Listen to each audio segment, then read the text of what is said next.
আসলে মাকে প্রত্যেক মাসেই শাড়ি দেওয়া হয়। যদি কোনো মাসে 2টা ভক্ত শাড়ি দেয়, মানে 2টো শাড়ি পরে মায়ের, তবে মাকে 15 দিনে একটা শাড়ি আর এই একটা শাড়ি।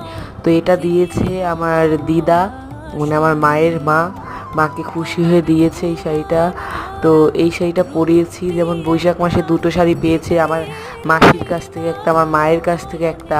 তো ওই 2টো শাড়ি আমি বৈশাখ মাসে পরিয়েছি। পয়লা বৈশাখের দিন 2টোই পরানো ছিল মাকে, তারপর একটা খুলে দিয়েছে, আরেকটা পরিয়েছি, তারপর আরেকটা খুলে দিয়েছে, আরেকটা পরিয়েছি। তো আজকে হলো জ্যৈষ্ঠ মাসের প্রথম মঙ্গলবার। এই শাড়িটা আসলে জ্যৈষ্ঠ মাসের মঙ্গলবার, মানে জ্যৈষ্ঠ মাসের 1 তারিখেই পরিয়ে দিয়েছিলাম মাকে। তো শাড়িটা খুব সুন্দর লাগছে সবাই বলছে।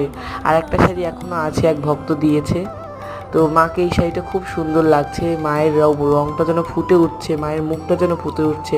তো সবাই পাশে থাকবেন, মায়ের মুখটার দিকে তাকিয়ে একবার একটা লাইক কমেন্ট শেয়ার করবেন। ধন্যবাদ। জয় মা।